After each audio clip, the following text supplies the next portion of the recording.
Ooh.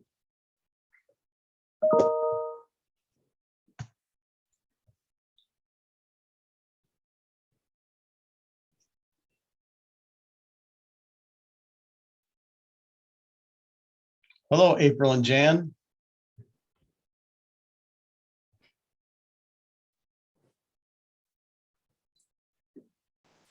Good morning. So April, did you stay up late last night at the Planning Commission? No, Oh, I have did you? I have a huge event this weekend that I was working on. So last night was the Planning Commission hearing on the West the West Area Specific Plan, right? Yeah, and the reality is, as we all say, it's like 80% of that stuff is fluff. You look at it and there's so many.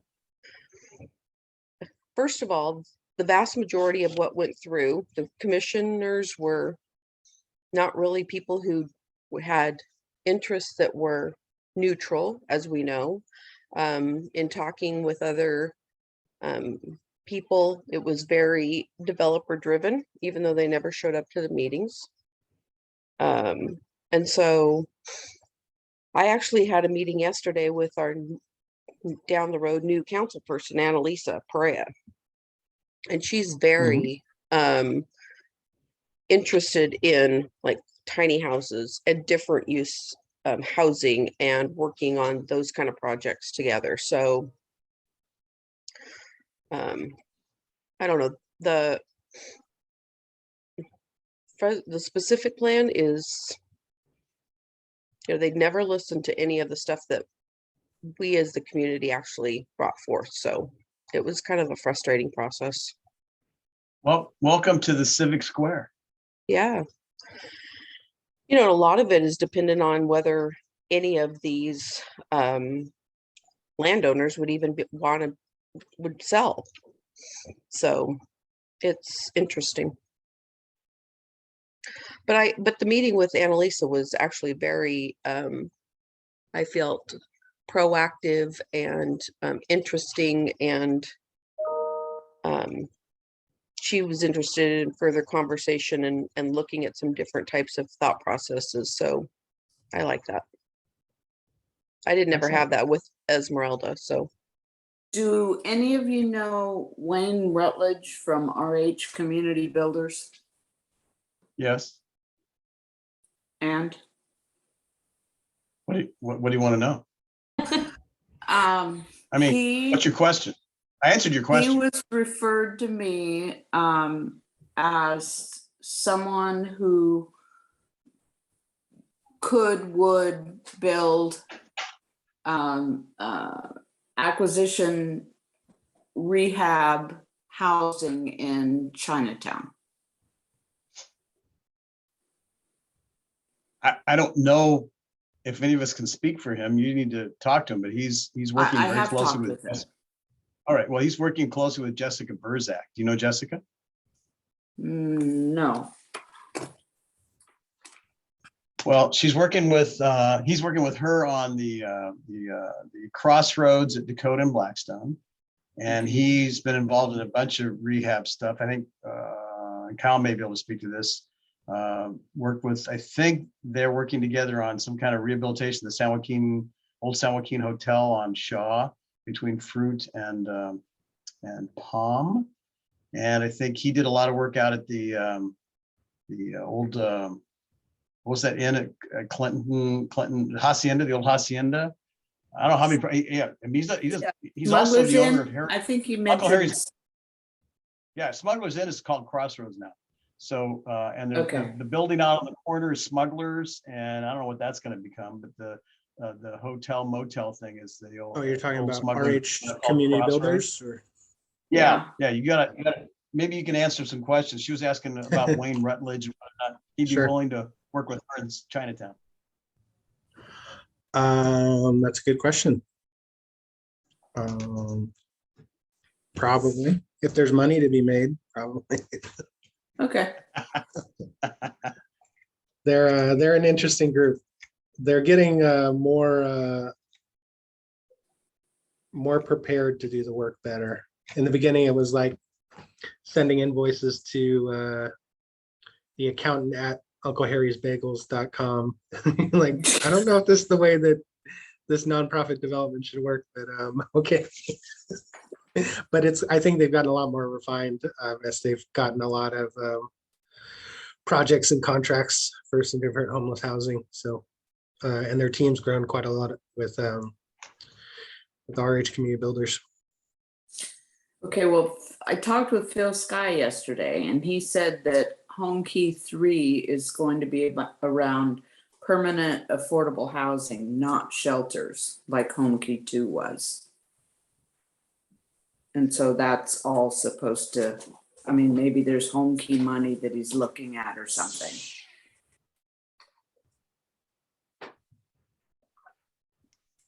All right, Well, Keith, this might be us for now. Angie's running late and I haven't heard, and then, Esther will pop in and out. Cool. So let's get going. You're up first, right? Yeah. You want to show everybody the agenda? You want to show everybody the agenda? Sure. I just wanted to say good morning and see if you guys had any updates or agenda items that we needed to talk about really quickly. We have a pretty full agenda. I emailed it to you guys a few minutes ago. But if you have anything other than the stuff that we plan on discussing today, then you are welcome to share and let us know. And if you have any just specific organizational updates that we should know about, we'd love to hear about it.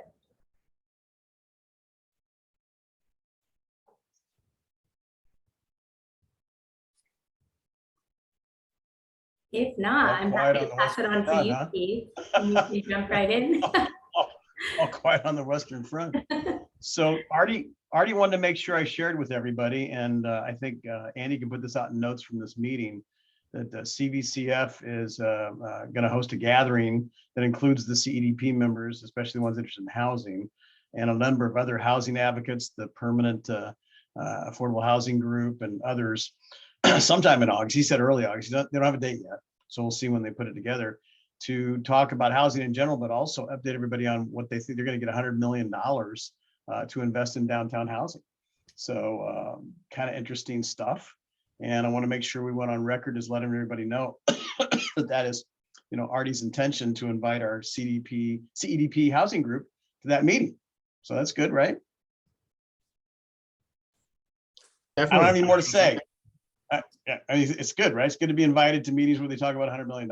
I mean, why not? Yeah, I would say that's very exciting. That's great. The other thing, and maybe you can bring it up really quickly, Andy, is the real estate development lab for aspiring developers. Hello, Angie. Hello, Lynn. Hello. I'm listening. Good to see. Excellent. You got that? Is it the one that we Well, I sent shared? you this morning twice. I On sent you June twice. 30th? It says, yes. Okay, It says let real me, estate.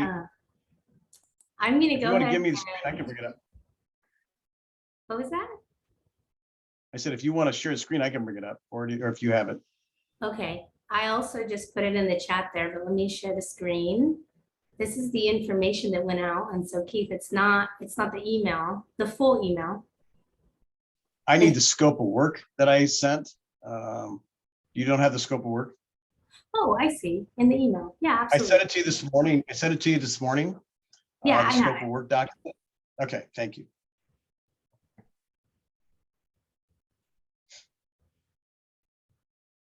Can you see that I well? sent this to everybody. Yeah, thank you very much, Andy. I sent this to everybody on June 30th and asked for any input people might have. I've received 0.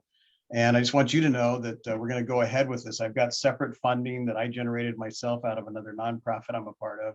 And I'm getting a matching grant from the Gazarian Real Estate Center to do this study with an MBA team this fall. And so we're going to go ahead with this scope. We're finalizing it. We have to now because the Craig School of Business is putting this out to do an invitation to MBAs that want to join this team. And I just want to inform everybody that we're going to do this project. We're probably going to have check-ins every couple of weeks. And I plan on inviting people from the housing group or any type of small group of the housing leadership group, the CEDP, that's interested to participate in this. And it's not going to be a free-for-all. It's going to be basically tracking these MBA students as they begin to do best practice research and then look at market feasibility and other things for this kind of a lab, so to speak, in the San Joaquin Valley.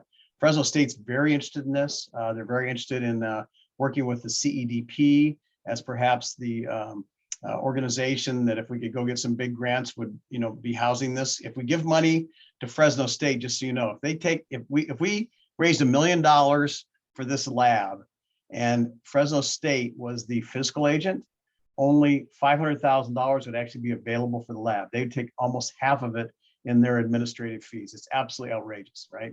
So we want it to be like CEDP or something, so we could at least get 70-cent dollars or 75-cent dollars or something like that, or 80-cent dollars, to put into the project. So this is kind of more an informational item for you guys.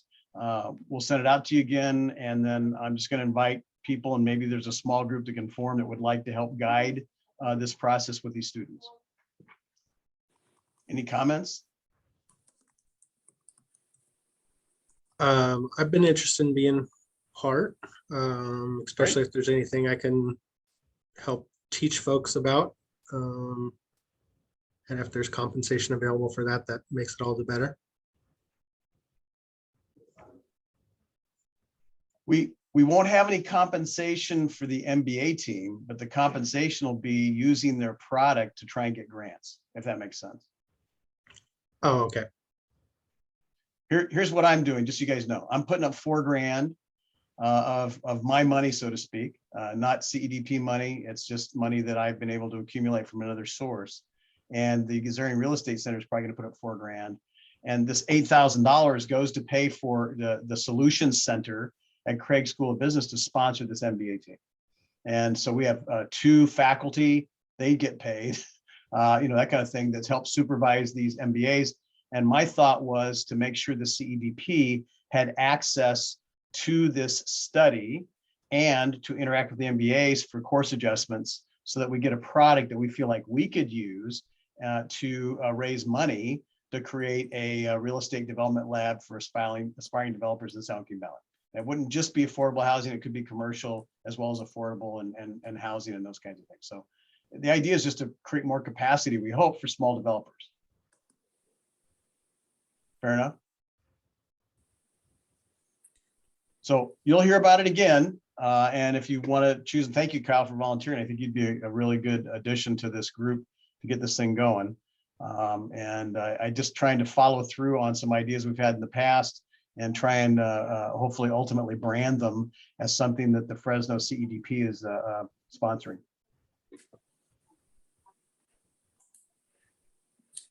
I'll keep going. So I set out to mostly, I think all you guys on this thing, and I don't know if anybody sat through it last night, but there was a hearing at the Planning Commission, City of Fresno Planning Commission, of this mixed use text amendment. And I wanted to bring it to your attention because I'm going to be asking people to maybe show up at the city council depending on how they handle this. My analysis after reviewing the documents was that they're playing fast and loose with some continued disincentives for development along the corridors, and especially true in the transportation mitigation measures that are included in the environmental assessment document. So I did send you a copy of the letter that I drafted and Jessica signed on to from Upholdings. All we're trying to do is make them aware that they seem to be continuing some disincentives, especially along corridor segments like Southern Blackstone, which is from Dakota all the way down to 180, of forcing new developers to do traffic studies if they have a certain trip count, and forcing them to do, traffic signal and turn lane mitigation, which is hugely expensive. Those kinds of things, when in fact, in a corridor segment like that, we've got adopted standards and the city should be taking responsibility for making all the street improvements and dealing with all the mitigation. So I think that was a real contrast from what I think the spirit of the text amendment should be, you know, to continue those types of disincentive oriented mitigation measures. I'm just making you aware of it. You know, I didn't even have time to do this, but when I looked at it, I thought, holy crap, you know, this is not good. And it could kill a bunch of projects because, you know, you add $1 million to a smaller project and it's done, right? It's toast. Anyway, I hope everybody understands that and agrees to it. It's also, I wanted to have an illustration of the kind of work we need to do to protect the opportunities for small developers. You know, if somebody's building a $150 million project, maybe $1 million doesn't make much difference, but you know, for $10 million project, it could kill it.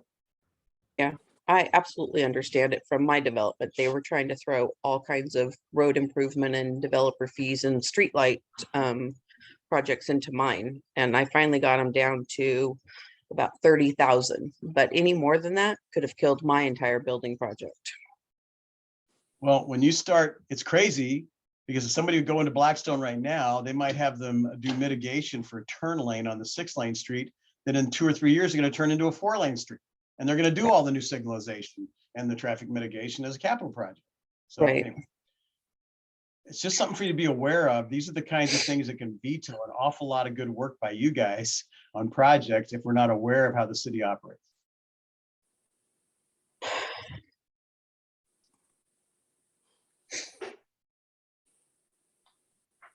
Hey, I Esther's love- joined us. How long are you with us? How long are you with us, Esther? I'm at planning commission, so I'll stay as long as I need to here. Well, do you want to go ahead and do your updates now? So in case you have to leave, plus you're kind of a little garbled to me. I don't know if everybody else is getting that. Let's see, is that okay? Is that audio okay, or is it garbled? That's fine to me. Yeah, it's pretty good. It's okay. All right, sounds good. All right, well, I think my updates are, we submitted our notes from the housing strategy to the city of Fresno. And I've done a little bit of follow-up since we submitted those notes. It's been budget season, so it's been a little hard to communicate with city folks. But yesterday had a good, first conversation with Matthew, Phil, and Jennifer regarding the notes that we submitted, and really just opened the conversation and set the stage for letting them know that this is, you know, Matthew has said several times as he's presented the one strategy plan, like this is a conversation, right? Like this is a plan that is an open kind of forum, and it's going to change and grow as we move forward. And so I really just said, hey, here's our initial thoughts as we look at the plan. Here's, we've mapped out a little bit of what we're currently doing in our neighborhoods that fit in these different, under the different priorities. We've also asked some questions for clarification in some of the priorities that you guys have mentioned, especially when it comes to like policy things, like we need some clarification. And we also wanted just to update you on what's going on in our communities. And so they said, great. I think the big things that I got that I wanted to bring back to you all in that initial conversation was the city is looking for, number one, they want to know how many units can be produced for how much money. That is the number one column that they're looking at. So we had a lot of comments, kind of suggestions and questions. And really the conversation started with, let's look at your columns of how many units you guys are all producing and how much money it's going to cost. And so that's kind of brain-wise where they're at. Obviously the biggest number on our spreadsheet, Keith, was Better Blackstone's $60 million for, and so Matthew talked a little bit to the other staff members about your guys' conversations and the hope that the city would partner in pursuing other funding for that. That's not just 60 million coming out of, that's not an ask from Better Blackstone to the city to give them $60 million. And I think that there's some more understanding that needs to happen there for our other city staff members, as to where you think that's coming from. I think the other big thing is, like, they were like, well, is there site control there? And I said, well, you need to understand, Keith isn't the developer. Better Blackstone is not developing all of these units. This is partnership. This is property owners along the corridors and whatnot. So, it definitely opened a conversation. I talked a lot about tiny houses and ADUs based on our conversations that we've had about, like, okay, city, you've really got this good pathway for a single family owner to put an ADU in their backyard. I can go look up a PDF. There's kind of a way to go about that. But I said, you don't have anything right now that would allow us to put 3 or 4 of these on a residential lot or on a commercial lot and call it, what is it? Is it a cottage development? Is it and so they agreed, yeah, it would be a planned development. Each one individually would have to go through the planned development. So I talked about the challenges with that, because it's a lot of money to take something through this CUP process. It adds a lot to the budget. And so we talked about that. And I said, honestly, like, how could the city help this? And, Jennifer was like, well, we could kind of come up with some, like, standard plans. And I said, actually, that probably wouldn't be helpful, because each one of our lots is unique and different. And there's not a standard lot that we're looking at. Like, that's the uniqueness of us each working in our different communities. So I said, what would probably be more helpful is that there's somebody at the city, or maybe even outside of the city, consultant who knows this system really well, who knows what the city's wanting and needing, and is able to walk us through the processes for this cannot be built here. And so they kind of thought about that a little bit. And I think, if anything, they may be able to figure out sort of like a consultant person who could work with smaller developers to help brainstorm and push things through to the process of, like, here's how to get a project started. I think along with that was the conversation that we all kind of brought up on the priority about incentivizing affordable housing, but really excluding downtown. And a lot of us were like, well, why is that? And basically the policy is not written yet, but the reason why it's written that way is because there's already incentives for developing downtown. And I said, is this just new construction too? Because we have, there's a lot of potential to do mixed use. There's a lot of potential to do changing the use of commercial or motels or whatnot. And they said, yeah, it's just adding units. So they're interested in anything that adds units, having that fee waiver if it's attached to an affordability covenant. And so I think that's something that they're still trying to figure out as far as policy goes, how to do the fee waivers, how to incentivize home ownership. Another thing that I learned about home ownership is, there's a lot of different programs around Fresno for first-time homebuyer assistance,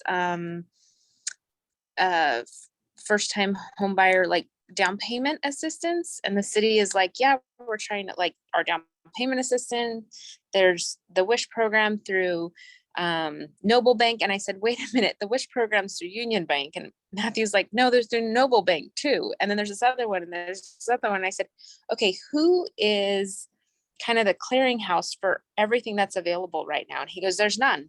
And I said, well, can you list it on your website? And then he went into, like, oh, we're going to revamp the the whole city's website's getting revamped. And I was like, okay, that's not helpful. So I kind of felt like there's an opportunity maybe for us to partner with the Realists or, some other org or group like that to really create just a one-stop shop website, whatever resource for all of us working with first-time home buyers to here's all the things that you can check out to see if you qualify for, because there's resources. I mean, we're doing this in Lowell, but it's hard to keep up with stuff and there's not one person that knows about it. And so, it's easy to sit around a table with Matthew and Phil and Jennifer and then just be like, well, just call me if you have any questions. Well, you're not really accessible. And there's a bunch of us. You don't want all of us calling you. So how do we actually do this better? So I think it was, like I said, it was a great first conversation. I think they saw the spreadsheet. They understood how it works. I think they're going to take it back and actually look at it a little bit more, hopefully. And then we can kind of follow up with next steps. I think a really good ask would be for the city to help us with a person to help us work on viable projects for our individual neighborhoods. And then, I mean, there's different sections, there's the ADU work, there's, so I did get more clarity too with the ADU stuff, whether the city's Before you move on, Esther, Lynn has her hand up. Oh yeah, Lynn, go ahead. Okay, I just wanted to make comments on two of the things that you said. First is the home ownership thing. That is so true about not needing some type of central resource. The first thing that I had asked Geraldine, who's working with us, to do is to find out, and she's actually was calling every bank to see what kind of program they had, because they all have different programs. Some people don't require a HUD certification certificate for home, for down payment assistance. Others just need a class. And it's really overwhelming and confusing, which goes against us trying to help these homeowners. I think that is something for those of us who are doing home ownership projects. We've really got it, because we're missing chances to help the people and put them in the right projects and right programs, and that's something that is, I think, very much needed. And then about the ADU situation, and this may seem very simplistic, but what is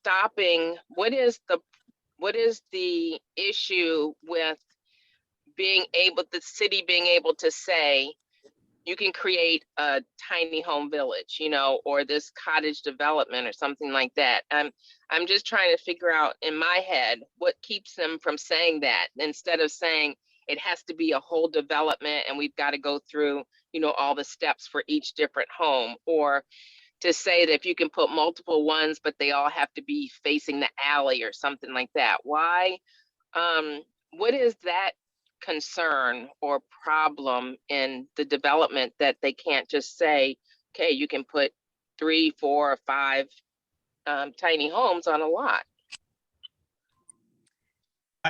So, Lynn, I think you're bringing great questions, and maybe if I can comment for just a second. What Esther's talking about is really important.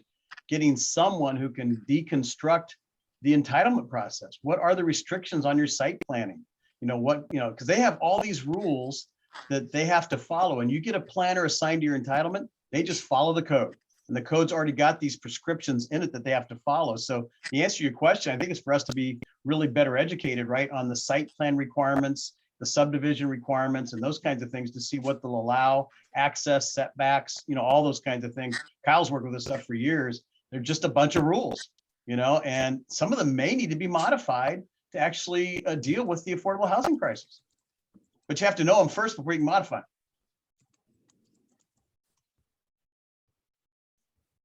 them. I think it's going to take more of us, Lynn, asking the educated questions and then doing the work with checking with staff to find out what our options are, figuring out the barriers need to be policy, moving that forward to a council member who understands that and is able to take something forward. So yeah, I think there is opportunity for policy change. I think we have to be a little bit better educated before we just run in and say, change your policy so it fits what we need. And maybe that's something where we can focus in terms of this group, because we know what our problems are or what our challenges are. And we kind of know how to fix them, but then we're stuck because we can go to the city and say, these are our challenges, how can we fix them? But then it seems like there's missing a step there. And so maybe we need to identify someone or some group, even if it might be, and well, we wouldn't want an outside source kind of thing, but that can really kind of work on fixing or overcoming these challenges, whether it be someone or some people that become knowledgeable, you know, because I'm not gonna be able to become completely knowledgeable with all the other stuff that I'm doing. So I might be able to identify someone that can work on a project like this, or maybe as a group, we can identify someone that can really be that person, that advocate out there that can educate us and can go forward to work with the city or just kind of develop something so that we know what we need. I guess I'm talking Oh. off the top of my head, so it may not be completely formulated, my thought right now, but it seems like we're just going to keep bumping our heads because the city isn't ready or doesn't have the capacity to change things the way we need to have them changed.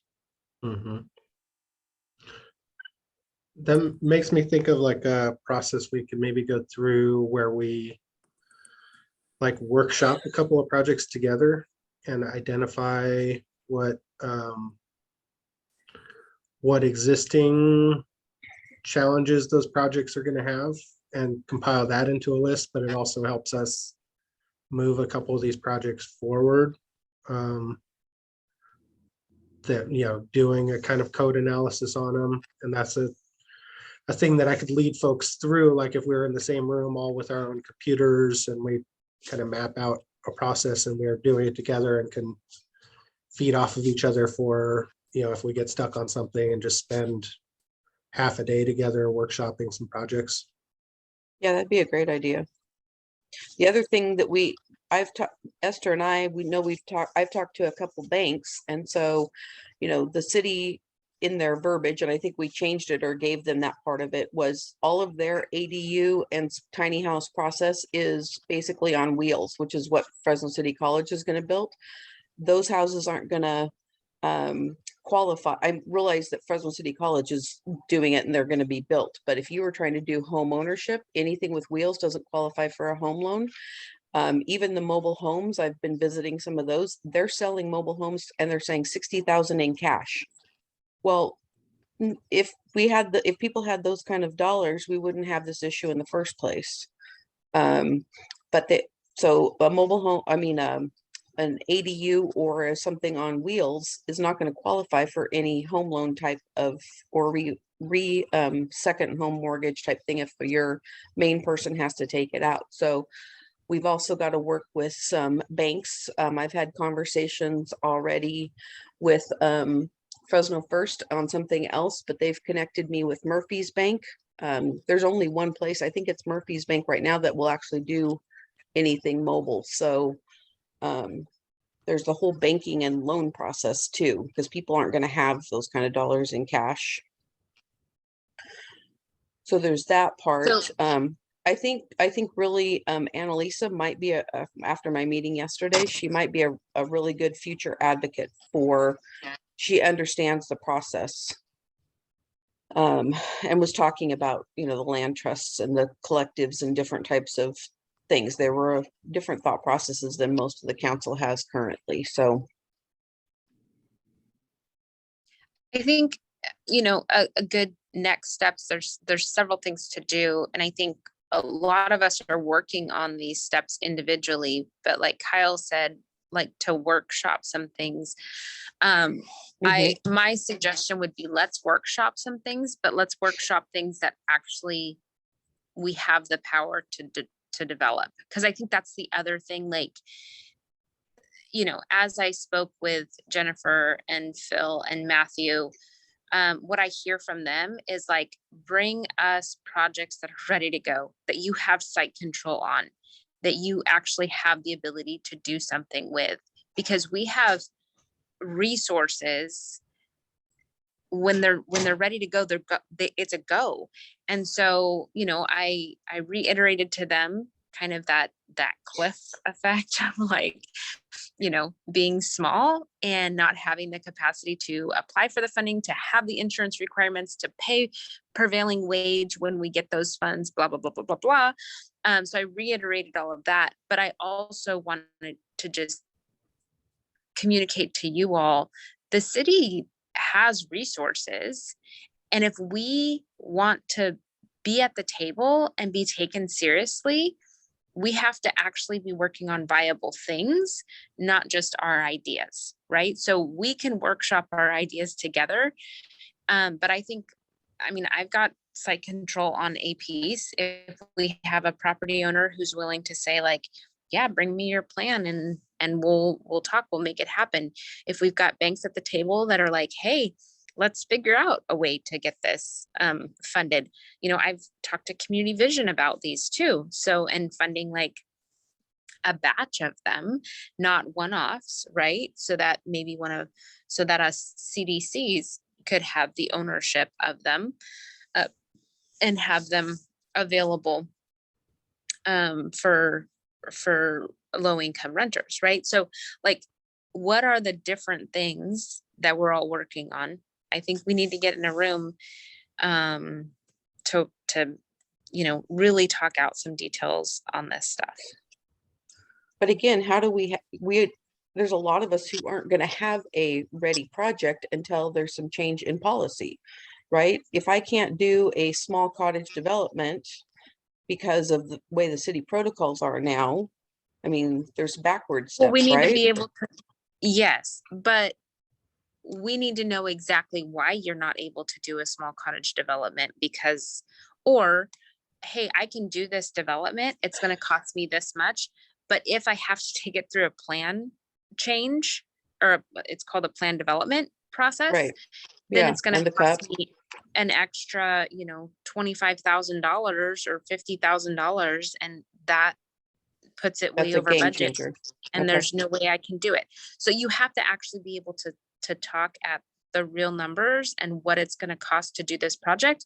And then but I can't do it because now I have to go through a plan design change and CUP process, and that's going to cost X. Yeah. Okay.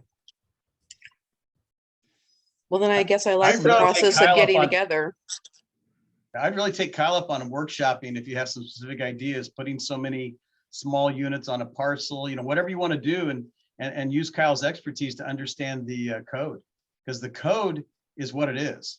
And it either is going to help you or it's not. And it has to be very specific. The city's not going to change stuff because of an idea. It's going to change stuff because you've done a deeply researched case study that proves that they can do it and still comply with a dozen other interlocking rules.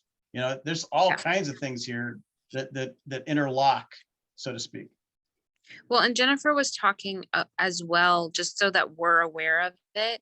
They're talking about doing fee waivers and stuff for affordable units, but she said on all the hotels, like they're doing fee waivers, but there's some fee waivers that they can't cover or get changed because it's like the school, there's a fee that is attached to every residential unit that's for schools.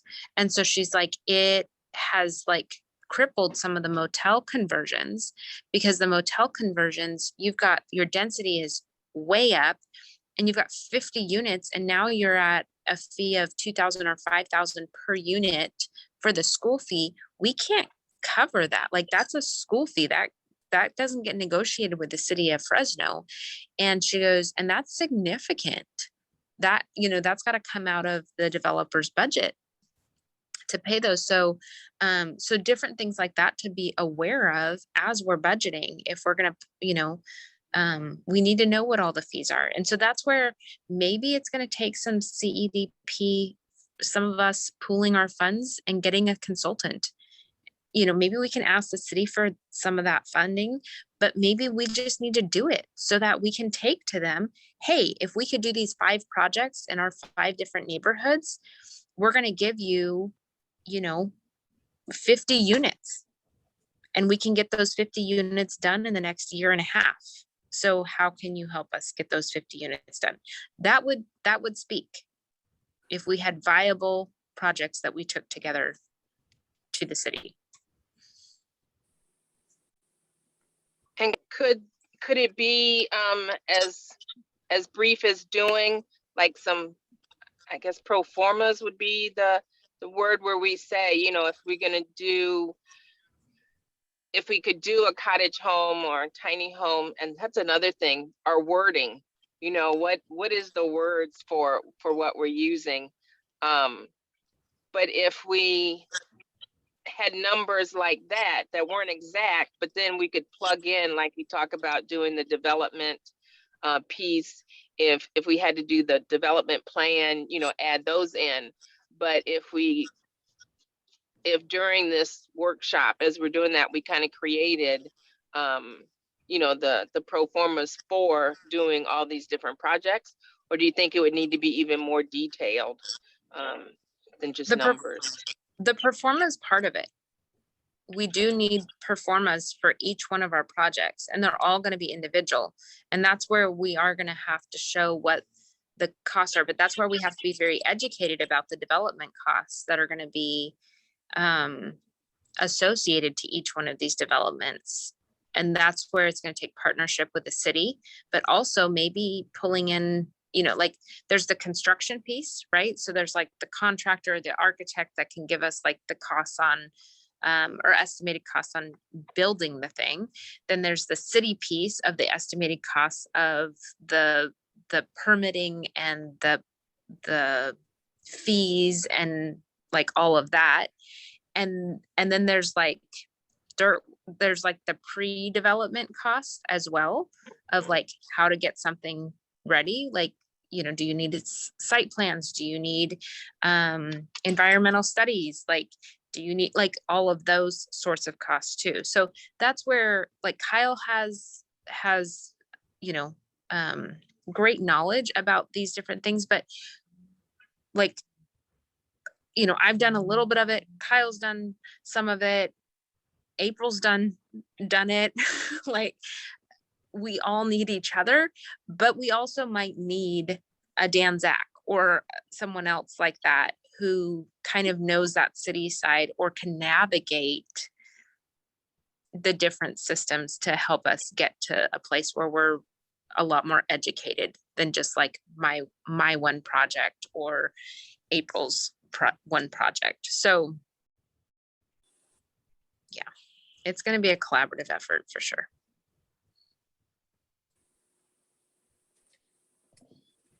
I did run across a guy in the planning department a while ago, last fall, who was new to the planning department, and his goal, he said, was to create a list, a checklist of what they need and when they need it, to make it easier for people. Is that something that is useful? Yeah, but depending on each project is so different. That's the other thing that I've realized too. Depending on which route you're taking a project, there's like by right stuff, and then there's like things that are not by right that need variances. There's things that need a, you know, Kyle, you can speak to, you're smiling, you can speak to this too, but like it doesn't, there's not like a one path forward on any project. So we have to like pick the project and then say, which path does this project need? What's it going to take? But if they have lists of, is there a way to quantify that on their side? Something they could do that it would make it easier for us? Yeah, and they've done a little bit of that. So like I said, if you want to build an ADU in your backyard and you have a lot that's big enough, like that fits under the, like they have a very like list, here's, you know, how to do it. So if that could be done for each process, sure. But it's like a choose your own adventure. When you're working with the development code and the zoning and the, you know, the density, and then if you're affordable, then you can get a density bonus. And then if you're, you know what I mean? Like it's really like a choose your own adventure. And then if you're downtown, there's a whole nother layer of stuff. Or if you're in Lowell or South Tower, then you've got design code, design standards, like, yeah. And one thing you'll notice with a lot of developers is they try to develop like, what's their product? Because they've worked out what's the process for that thing. And like, once you've figured out the process for that model, the next one becomes easier. So that's one thing that we should be looking for. What is the kind of, not just your first project, but what kind of project do you want to keep doing, and figure out that process for that one, go through it, and then your next one's going to be easier. Yeah.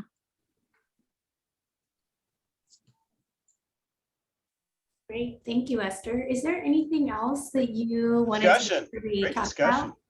Mhm. Are we going I think- to set something up now in terms of this workshop process? I have it on my to-do list to follow up with you guys. I think first need to identify what your first conversation project is going to look like, and then we can get it on the calendar.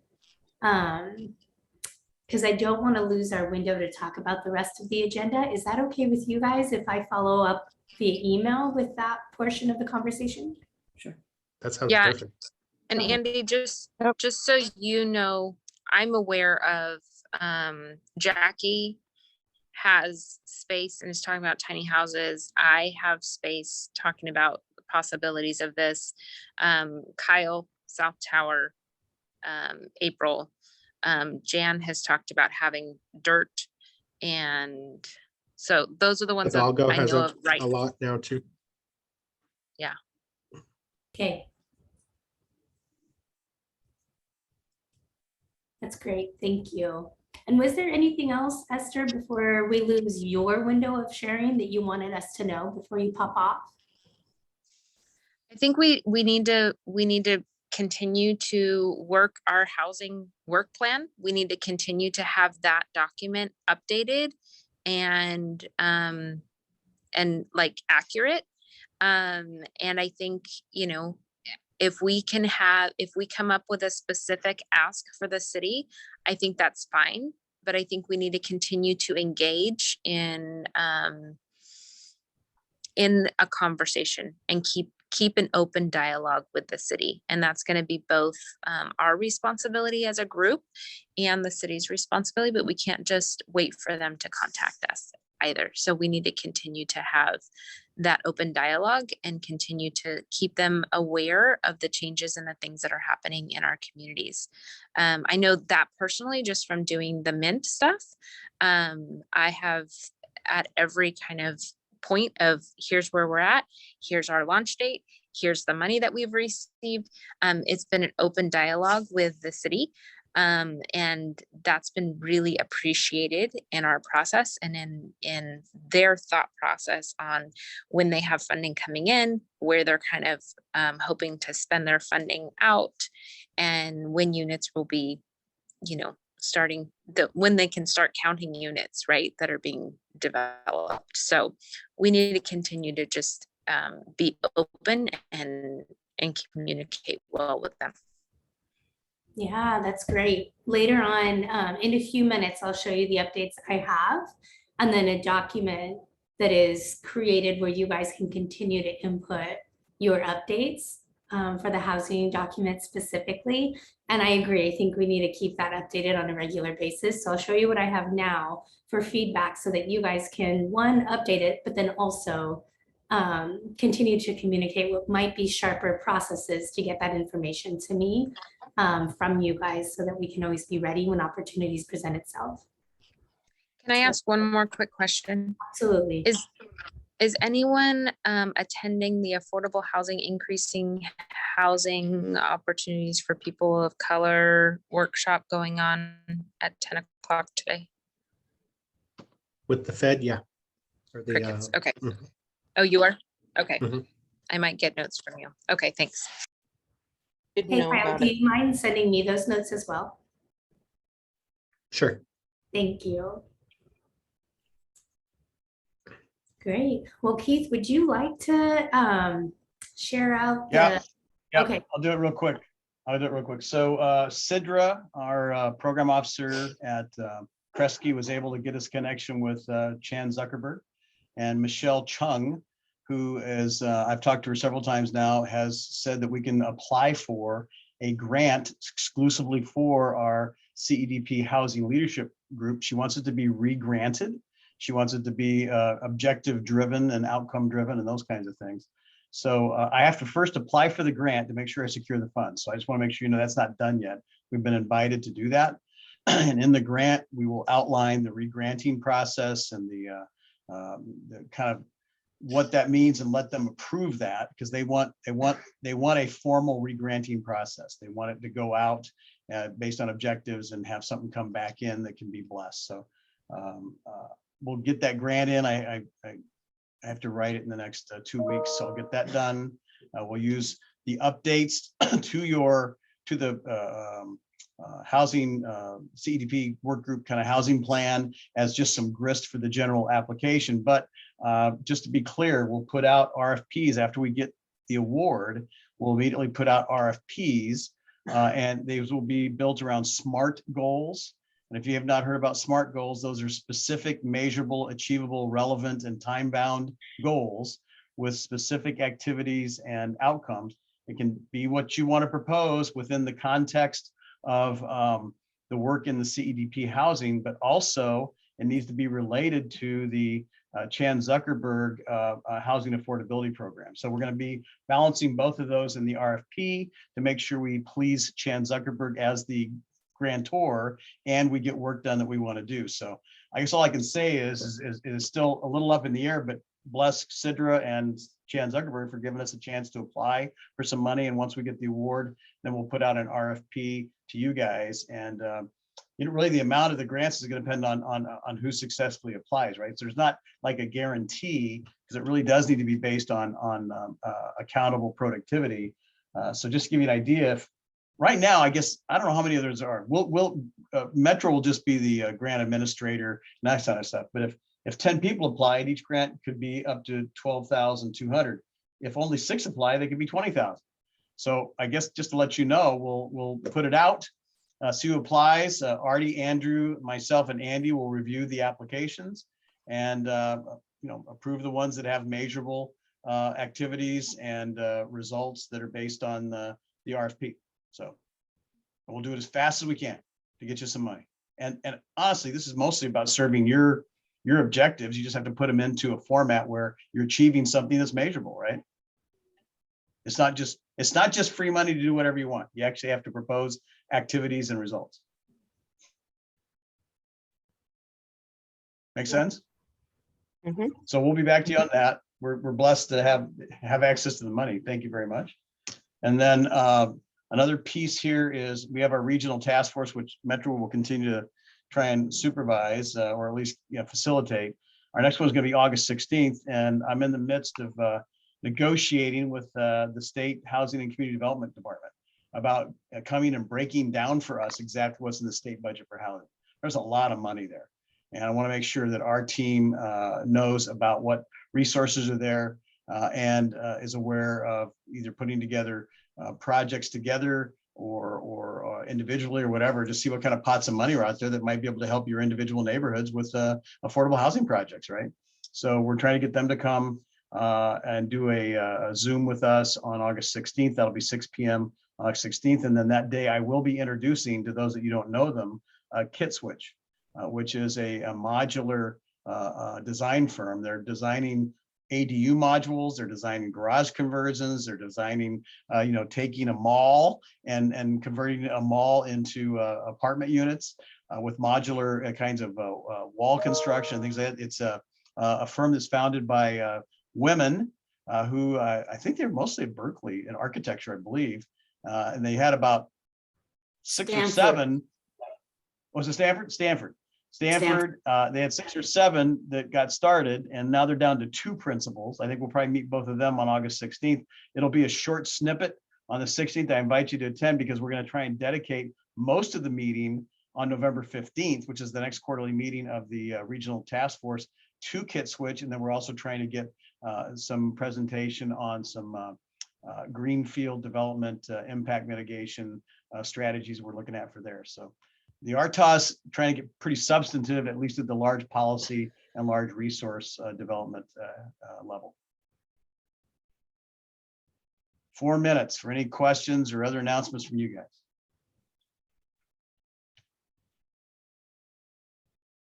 I can mention one quick announcement. Through the Heron Foundation, we've had a local grant making cohort. We've been making recommendations for them for some local grant making. We call the group Wayfinders.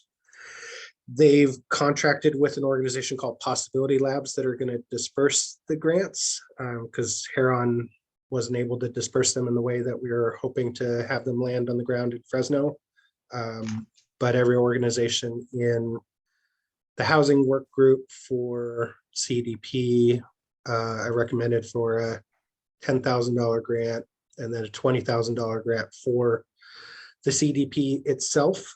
And those are being processed. So you might get contacted by Possibility Labs for processing that. And these are just general operating grants.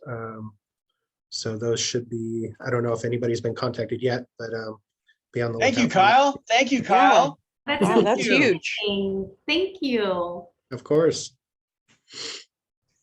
That's Small fantastic. potatoes, but I know it helps. Every little bit helps, especially unconstrained money. Yeah. That's fantastic. Yes, we love operating. Thank you. Cool. Thank you, Kyle. I mentioned the housing document update. We don't have a lot of time now, but I'll just show you what I have really quickly, and then I'm going to follow up with you guys individually to get me the information that I need. Because I'm assuming not only do we need to keep this updated for opportunities that Esther mentioned, but also to put as the proposal for the Chan Zuckerberg grant as well. So I've added a few members here. You'll see the spaces that I need information. And I've changed our numbers to be accurate to the actual numbers that now represent our housing group. But when we go into our current projects pages, so I think it's 7 through 9, current projects, planned projects, and big picture projects. A few of you have gone into, I'm going to stop sharing and share another document now. The Word document that we keep updated. A few of you have gone in there. I've seen yours, Kyle, Lynn, I'm not sure about you, April, but I'll double check. I did do the one that was in the boxes because I kept trying to figure out how my verbiage, it wasn't fitting in the boxes, but is that the same? Yeah, I think yours Okay. also wasn't fitting in mine. I'm having a hard time sharing to my second screen where the actual thing is. Let's see if this works. Okay, so on that same link, and I'll send that out via email again to you guys individually, I've actually made it a little bit more clear where I'm showing you guys which page these updates are going to belong to. And you can just go into your section and tell me the projects for your current, which is right now, your planned, which is between 6 months to 18 months, and then your big picture, which is 18 months and beyond. So normally between 3 to 5 years. If you have any updates, and again, using specific units and budgets will be really helpful. But the squares are really tiny. So being concise with your words and clear is also really helpful, or else I'll just go in and kind of help you wordsmith a little bit as I add those updates. So we won't do this Andy, in you'll the- send us both of these? You'll send us Yeah. both of these? Yep, I'll send you both Okay. documents, the current updates to the formal document, and then this editable document where you can go in and make the edits, and I will take that into the formal document. To help with the general grant, writing to Chan Zuckerberg, I need this all by next Friday. Because I'm Perfect. working on that grant over the following weekend, and I have to submit it that first week of August. So if you can, and if you'll send it all to us, the whatever you can send to us, or if you send it to us and with links, et cetera, that'd be great. And then we can attach that to the grant as a part of the submission. Yeah, and That then kinda for greases it. most of you guys, you've already sent me a lot of the updates, or you're just reviewing what's currently there and making sure that's still accurate and adding whatever isn't there, or taking away what's no longer accurate. So the updates for that should be pretty quick, but if he needs it by Friday, then it'd be helpful if I had this by Tuesday or Wednesday. So I'll also say that in the email. That'd be really helpful. Thanks. All right, well, I think that's all we have. We can keep communicating via email, and then this is being recorded, so I'll add this to the newsletter and then also our resource page on our website, so you guys can access all of this information there. Thanks very much, everybody. Thank you. Okay. Thanks again, Kyle. Okay, we'll see you See you soon. later. Bye. Bye-bye. Oh.